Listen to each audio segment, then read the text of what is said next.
Welcome to Coaching for Creatives with Kirsten. My name is Kirsten Call. I'm a therapist-trained life coach and a children's book author. Together, we'll get the drama out of our lives and onto the page. Let's get started. You are listening to episode 112, Overcoming a Scarcity Mindset. Have you ever found yourself lamenting your lack of time or lack of money or lack of resources or lack of anything?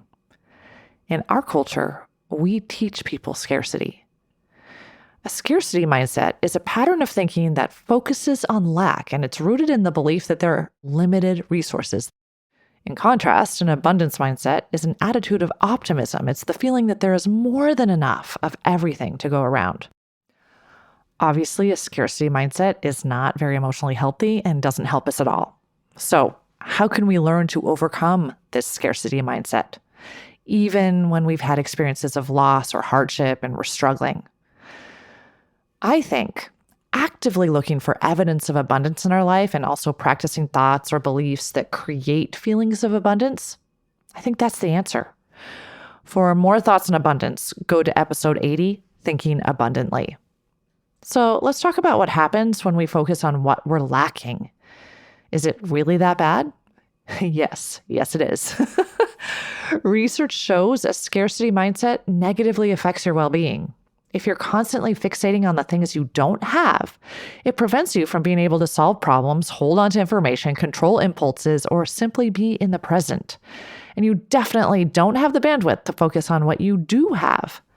If you become so focused on what you lack and assume things will never change, you'll never see yourself in a better situation.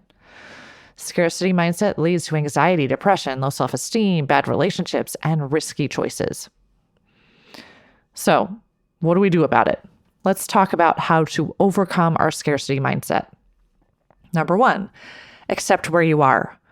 Whatever you resist persists. And even though we do need to change our narrative from a scarcity mindset to an abundance mindset, we first need to accept where we are.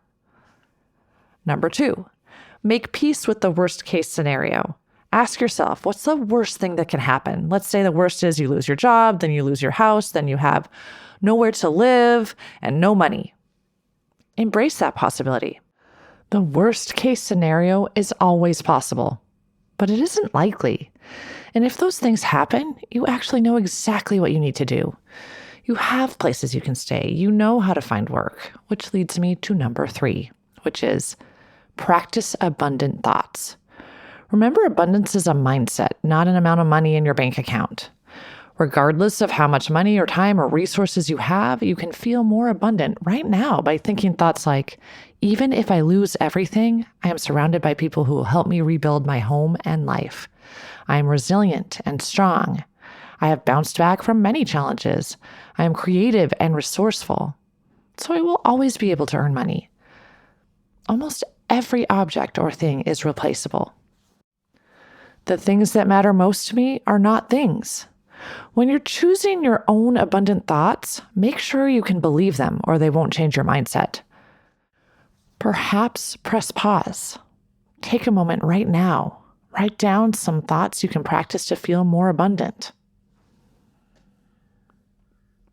Number 4, give generously. Generosity and abundance are intertwined. The more we give, the more abundant we feel.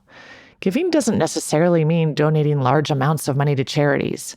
It means smiling, saying hello to strangers, making cookies for someone, giving your time, calling a friend, or visiting them. Being generous with resources, time, and energy reinforces the idea that we have more than enough. Number 5, make a list of what you already have. Get out a piece of paper and write down all the things you once wanted and now have.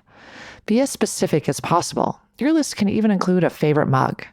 For me, I wanted a family, my own husband and children. I wanted published books. I wanted a therapy practice. I wanted health and a home, a backyard with a stream, and many, many books. I have all of these things now and more.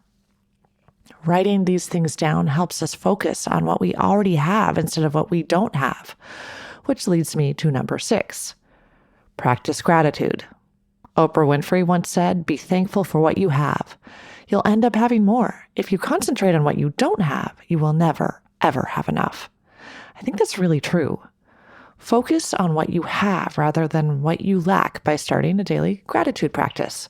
I know I'm saying this over and over again, but listing things you are grateful for shifts your perspective from scarcity to abundance. Number 7, surround yourself with positive people. If you hang out with people who think abundantly, that will definitely rub off on you. Number 8, limit exposure to negativity. Be intentional about the books, movies, music, and social media you consume. Search for positive and uplifting media content and reduce exposure to negative media that promotes scarcity thinking. Number 9, practice mindfulness and meditation. Mindfulness and meditation help you stay present and reduce anxiety about the future. Many studies have shown this. These practices encourage a balanced perspective, making it easier to recognize and appreciate abundance. Number 10, and this one's really important, don't compare. Finding yourself lacking when you compare yourself to other people is common and definitely promotes a scarcity mindset. Instead of using other people's success as a reason for self-pity or jealousy, when you see other people's successes, use them as inspiration for yourself. If they can do it, so can you. Number 11, set goals. You can cultivate abundance in your life by setting goals and working for them and successfully achieving them. Learn a new language, learn to play an instrument, establish a writing routine, and finish a draft of your novel. When we take time to make goals and work towards them and learn new things, that increases abundance. Number 12, do more of what you love. Scarcity makes us feel scared. Abundance makes us feel deeply satisfied and fulfilled. Make a list of all the things you love to do, things that feel intellectually, physically, and spiritually rewarding. They can be as simple like listening to music, reading a good book, or big like running a marathon or writing your own good book. Pay attention to what genuinely brings you joy and do more of it. So, when you find yourself focusing on what you lack, remind yourself you don't want a scarcity mindset and intentionally work on one or more of the things we've explored today. Remember to love yourself no matter how flawed you think you are, because truly you are lovable, and there's always more than enough love to share. Until next time, keep smiling.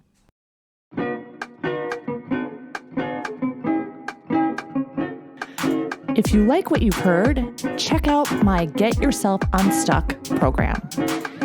Go to KirstenCall.com. That's KirstineCall.com and schedule a free consultation today. Coaching for Creatives is produced by Kirsten Call. Music and audio engineering by James Call.